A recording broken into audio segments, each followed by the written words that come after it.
Tyrone the God 3 here, and welcome back to Dragon Ball Super Reviews. Yes, I'm doing it again. I do apologize, but I'm reviewing 2 episodes at once just because, one, I'm really behind on the episode that involves TN and everything, and I was meaning to get down to it, but a lot of things were happening. You know, we got that Nintendo Direct.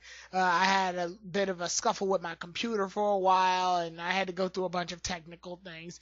But now that I've moved all of those things out the way, I can actually start doing my frequent videos now, and I do see that I've reached 2,000 subscribers, and I want to thank you guys for that, and thanks for sticking around so long. Also, both of these episodes pretty much they both carry a problem that I have as far as the tournament's going, but you all pretty much know how I'm starting to feel about Dragon Ball Super, and I'm going to get in more in depth with that in future discussion videos.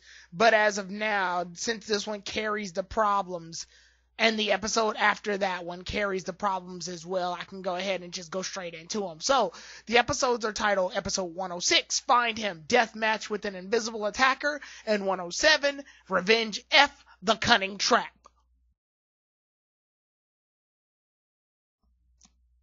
So, the episode basically begins, 106 begins with our fighters, they're doing their regular thing. Universe 7 is kicking butt. And then all of a sudden, Piccolo gets very weary of what's going on, and he knows that they're being watched.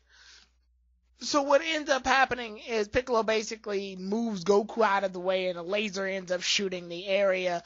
It seems that there's a sniper going specifically after Universe 7 characters, and is shooting areas, to hit them unsuspectingly, and they can't trace him in time for some reason. And also, for some weird reason, these lasers only end up hitting Piccolo in the arm.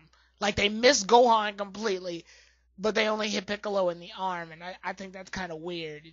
I don't know, that just comes off as weird to me. And I guess that's just because Piccolo is a Namekian, thus he's able to regenerate, thus we can take all those grueling scenes and be justifiable, because Piccolo has the ability to grow an arm back, so the threat level isn't so messed up. Remember that episode of Dragon Ball Z where Nappa punched Tien's arm off, and it was very grueling and brought a level of doom and ominism to the situation because a character permanently lost an arm? Yeah, Dragon Ball Z this ain't. Anyway, while they're getting attacked by the sniper, Piccolo tries to develop a plan in order to stop them from getting hit, but they just can't see who's attacking them at the moment. Vegeta and Goku end up getting mixed up in this entire squabble, and so does Tien eventually. And they find out, the sniper is coming from various areas, not just one place. Afterwards, Vegeta and Goku think of the brilliant idea to just pick up the rocks and throw them at the attacker. Turns out the guy who's responsible for this is indirectly responsible. What I mean is there's this guy who has the ability to spit out these little orbs, and the orbs have the ability to reflect laser blasts, and thus it's been hitting our Z Warriors directly, and every time they try to use energy attacks, that's not going to work simply because they'll get reflected right back.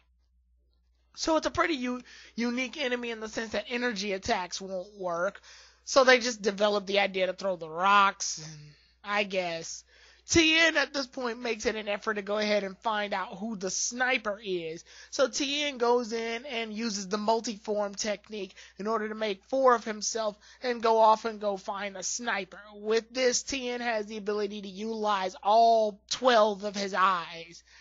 And he goes off and the sniper shoots Tien down, but Tien gets closer and closer and closer till eventually he finds the sniper who looks like Blanca from Street Fighter. And Tien finally has a showdown with the sniper. He uses the Shinki Koho, which basically blows out the entire area, thus exposing the sniper, and it's checkmate for Tien. Or is it? In fact, it ends up becoming a stalemate.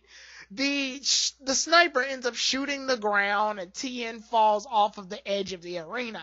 But Tien pulls a fast one, and he has the multi-form technique in the back and carries the Blanca sniper down with them. So the ending result is a tie, and both fighters are knocked out. After that's all said, Vegeta basically goes, yo, it is what it is. It doesn't matter. that we just lost another fighter. But even though it's one of the fighters that pretty much knows the most techniques outside of, like, say, Master Roshi. But it's whatever. We're just going to keep moving on. And they also defeated the Reflector guy, too, just for good measure.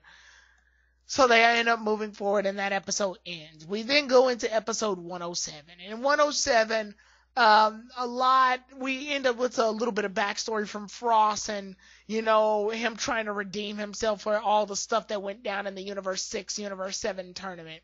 So after that, he goes off and becomes all sneaky and conniving. While that's happening, we see other Z Warriors fighting, and we see the rest of the fighters fighting. And we see that Frost has found his way to Master Roshi and proceeds to beat the ever-living shit out of Master Roshi. The weird part is that Master Roshi, even after coming from like 3 fights in a row, wearing himself out and barely recuperating, plus he's an old man, somehow has the power to fight back Frost for a little bit.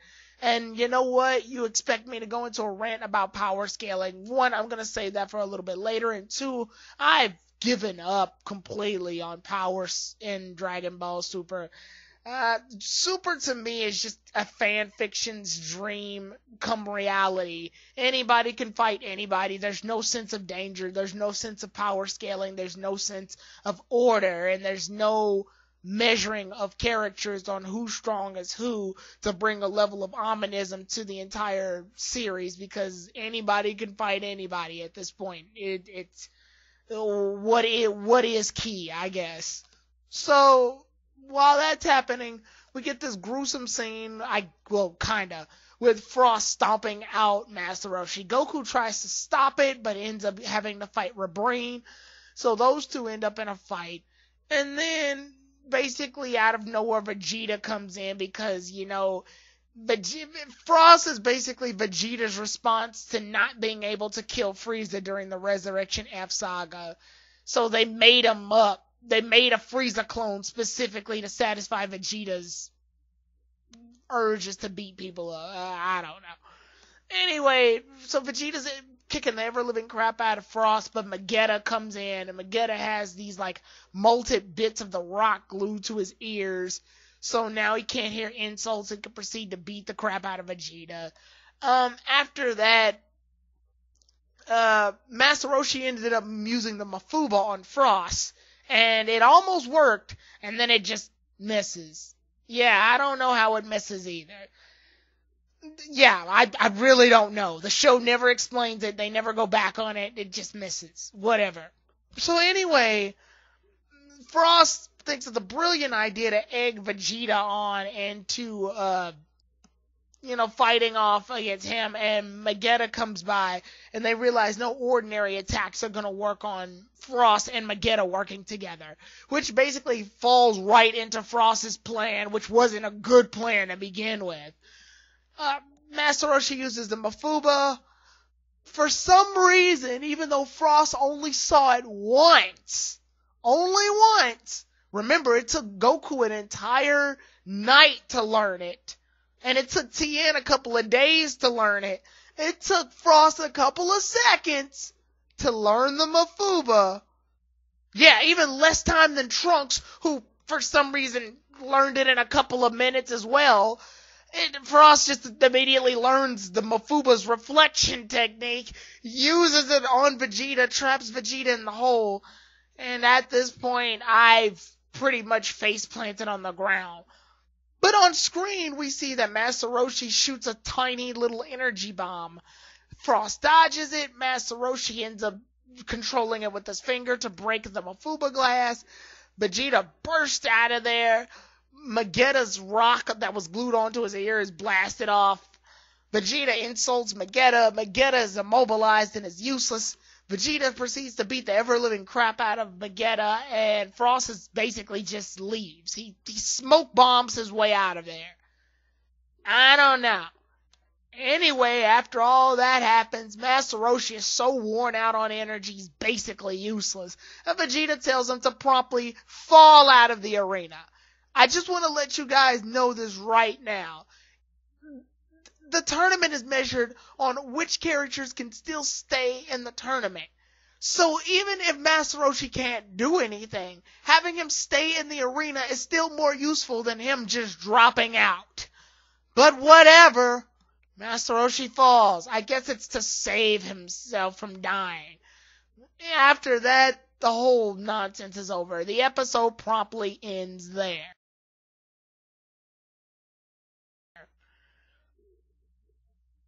Oh boy.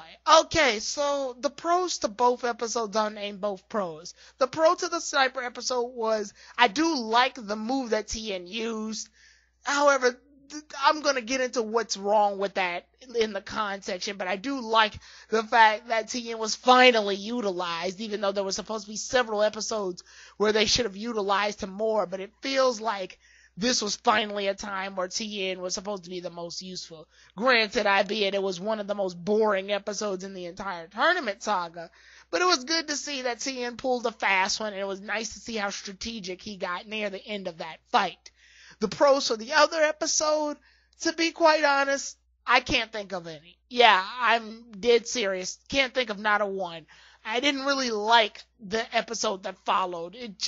There was problems. I guess if I had to pick a pro just to be on the positive side, I do like the fact that Master Roshi pretty much was utilizing the Mafuba. Although he used the Mafuba once before in an episode already, so I'm not really sure what to say about it. Yeah.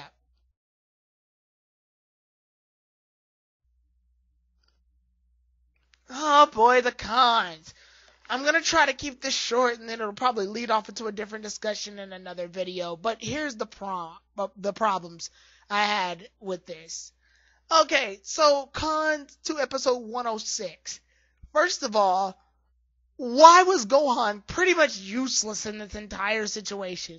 Everything Gohan did was pretty much stick with Piccolo while Piccolo does all the thinking and gets shot in the arm.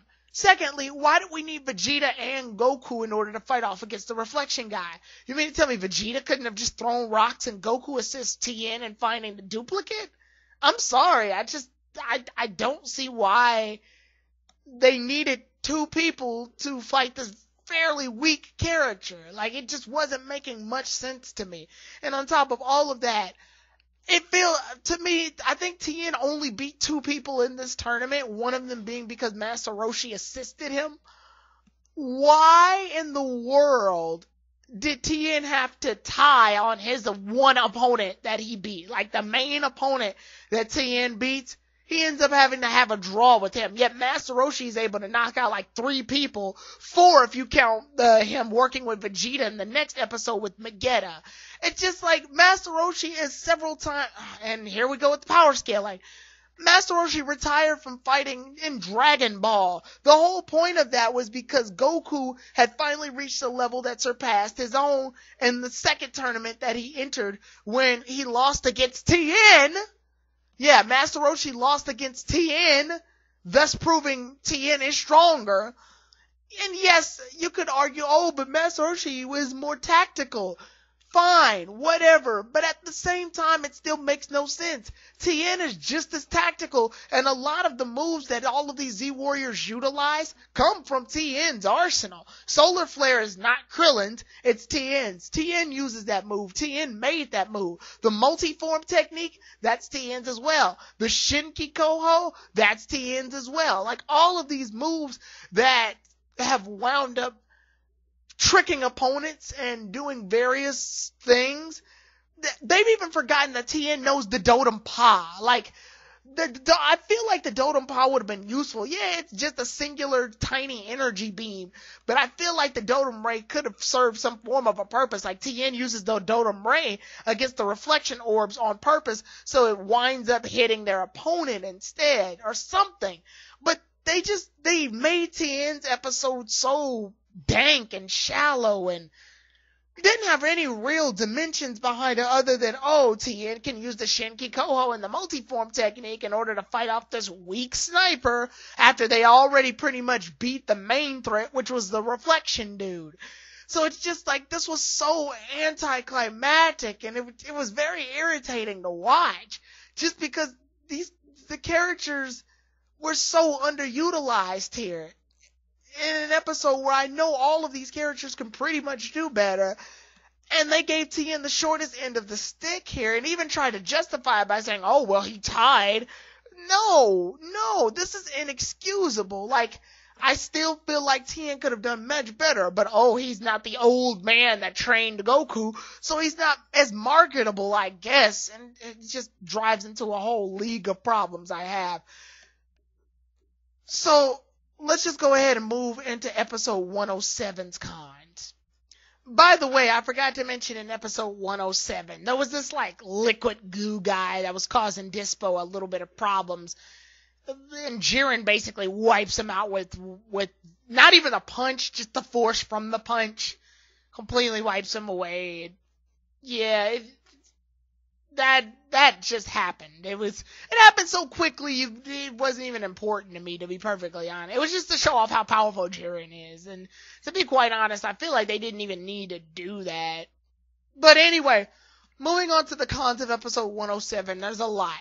I don't like the fact that Frost learned the Mafuba seconds after looking at it. I don't like the fact, even Trunks at least had a tutorial video to watch it. And I still think it was bullcrap that he was able to learn it after a couple of seconds of watching a video. It took Goku an entire night, and it took Tien a couple of days. But whatever, fine. Fine. That's one of the things I don't like. The other thing I don't like is simply the fact that I don't like Frost. A lot of people, if you've watched my Dragon Ball Super reviews from during the Universe 6, Universe 7 tournament arc, you'll already know that I don't like Frost. I don't like the concept of Frost. I don't like the fact that he's basically a Frieza clone. I liked the idea that he could have been a nice guy, like a nice version of Frieza's race, thus developing the characters, but Super's afraid of development, so they instead just made a Frieza clone. And you already know that spiel.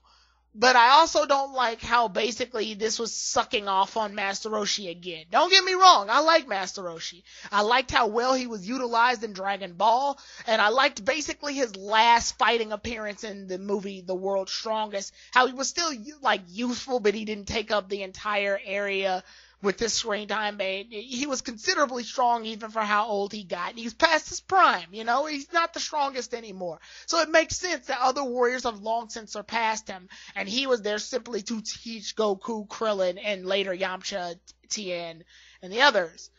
What I don't like is the fact that, because he was this memorable old man in Dragon Ball, and we have to call back out to Dragon Ball and Dragon Ball Z because we're Dragon Ball Super and we don't know how to stand on our own 2 feet. We need to make Master Roshi as physically inept as possible. So that means we need to make him pretty much defeat everybody. And then finally just lose, not because he physically lost the tournament on his own rights. It's because Vegeta told him to just fall out of the stage. It's just like, are you serious right now? Are you goddamn serious right now? The problem I have with I don't even have a problem with Master Roshi outsmarting a lot of the fighters here. That's cool. I like brains over bronze type battles anyway. What I don't like is the fact that you pretty much egged off 2 characters, Krillin and Tien, who've already been said to have overpassed Master Roshi in various ways. And on top of all of that, you pretty much made Master Roshi the MVP of this tournament, only for him to basically commit suicide and fall out of the tournament. Just simply because, it's time for him to stop. He's basically just dabbing on everybody, and it's time for him to take a seat. And then Vegeta, of all people, told him to do that, and it was extra irritating for him, just simply because, the Dragon Ball Super is basically the Goku and Vegeta show anyway. So for Vegeta to basically it translated to, hey, stop doing all the cool things. This is the Vegeta and Goku show, if you forgot.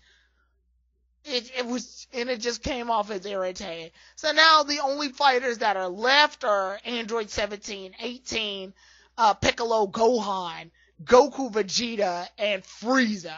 You know, all the fairly marketable characters. We've pushed aside, if you notice, we pushed aside Dragon Ball completely. All that's left now are major Dragon Ball Z characters. Because we can't stand on our own feet. We need the marketing of Dragon Ball Z in order to get anywhere. Dragon Ball show. So, yeah. Another thing I really didn't like was the fact that Frost's plan was too obvious. I did not like it. If you're gonna make Frost cunning and conniving and trick Vegeta, make it in a bit more of a way that's not as subtle. It was so stupid. Like, the fact that Master Roshi even fell for the trick is dumb enough. I can't believe that he fell for it. And it was way too obvious that Frost wanted Master Roshi to use Mafuba again. Like, you mean to tell me that Master Roshi wasn't smart enough to just use a small energy ball, aim it towards Frost, and then trick it out to make it so it was really aiming towards the rock on Magetta's ear, knock the rock off, and then Vegeta could knock out Magetta, and then meanwhile they could both team up on Frost, beat the shit out of him? You mean to tell me that wasn't possible? It was way too, like, I could see everywhere that this episode was going. And it was probably the most predictable episode I've ever seen in Dragon Ball Super history. Even more predictable than Goku getting shot by the sniper rifle from Sorbet.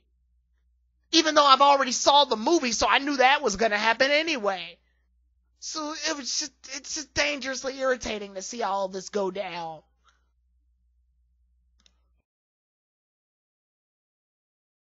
Overall, both episodes were bland. I didn't like either. I didn't like the fact that we pretty much pushed off Tien, Yamcha, and Krillin because they're old-time Dragon Ball characters and their time has ended. It's time to market Dragon Ball Z because Dragon Ball Z was earned its, like, popularity and it earned its respect.